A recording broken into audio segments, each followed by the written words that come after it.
How do you decide which individuals, organizations, and conversations to follow? How do you tweet, retweet, and modify tweets? Or reply and even direct message? Now that you're set up with an account, you're almost ready to start tweeting. First, let's talk about following. Before you start tweeting yourself, I'd suggest that you search for your colleagues, for your friends, for influential people, or just search on a keyword such as cardiology. After you search, click the follow icon next to their name. I suggest following your mentors, professional associations like @SCAI, medical journals, and other individuals whose opinions and insights you might value. Their tweets will give you more insight into the latest news and trends. You can also look at who each of these accounts follow and follow them in turn. But remember, Twitter is very transparent by design, and when others view your profile, they will be able to see everyone you follow. Once you begin following others, their posted content will appear on your home feed, essentially a scrolling timeline of content that they post. This will give you a sense for Twitter's medical culture, what type of content is being posted, and how your professional colleagues are responding. It's okay to start out as a fly on the wall or as a follower before diving in yourself. If you find that you've chosen to follow anyone whose posts are no longer of interest or are too voluminous, you can always opt out by unfollowing them. Next, being followed and following back. Most people set their Twitter accounts such that those who would like to follow them don't need explicit permission to do so. The setting is recommended and less of a hassle for you in that you don't need to individually approve everyone who wants to follow you. There are two prevailing philosophies about following someone back if they follow you first. Some believe that it's always polite to reciprocate. The upside of doing so is that you will likely retain a lot of followers since they'll appreciate that you're following them back. The downside is that your home feed may become congested. Imagine if you followed 1,000 accounts and each posted only once a day. It would be difficult to sift through all of that content without spending a lot of time you probably don't have. If you go down this path, consider following streams or conversations, more on this to come, rather than just perusing your home feed. If instead you opt to be selective in who you follow back, your list of followed will be much more manageable, and you should be able to review their content by simply scrolling through your home feed once or twice a day. Next, let's talk about sharing content. Each tweet is limited to 140 characters, including any embedded links to referenced content and hashtags.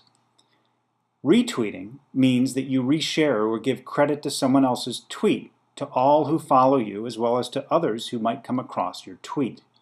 It could be something you find interesting, funny, or just worth noting. To do this, it's as simple as clicking the retweet button underneath the tweet of interest. Tweeting.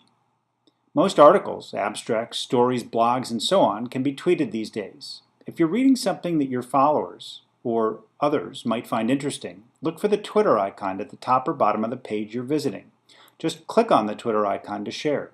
Most sites will require that you give them permission to access your Twitter account in order to facilitate tweeting their content, so be sure it's a trustworthy site. Whether you've tweeted a link to content, retweeted someone else's tweet, or generated your own original tweet, those who follow you will automatically see what you've tweeted.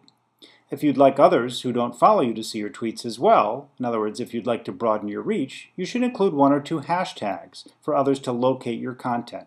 Again, more on this to come as well.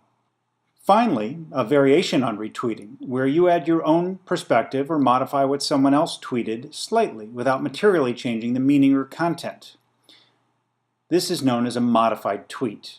You should insert the letters MT before their tweet if you've changed it in any way. Replying. If you see an interesting tweet and want to respond to the author, you can click the reply button. This is how some very compelling conversations get started. Just don't forget it's a public conversation, kind of like a debate on the stage at a meeting. You don't know who's in the audience watching, forming opinions about your topic and about you based on what you write. At a minimum, the audience will include all of your followers, all of the author's followers, and anyone who follows any inserted hashtags or who happens to search for a word contained in your reply. Embedded links. These are either full web addresses, known as URLs, or links which have been shortened using a link shortener so as not to take up too many of the 140 character limit. Links are automatically inserted into your tweets when you tweet content from a website. These days, Twitter will automatically shorten your links if you paste them into a new tweet. Or if you prefer, you can shorten your links by visiting a site like bit.ly, bit.ly. Hashtags. Hashtags use the pound sign in combination with a word or series of words to help people find tweets about a common topic or thread.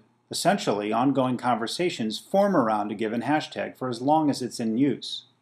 Examples include hashtag angioplasty, hashtag SCAI-2014, this year's annual meeting hashtag, hashtag MedEd for medical education, or HCSM for healthcare social media. There are literally thousands of hashtags you might follow, so find those that interest you most and start following them and inserting them into your tweets when relevant.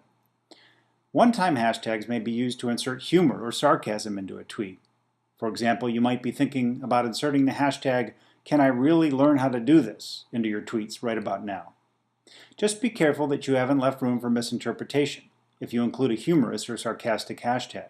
Digital media is ripe for misinterpretation.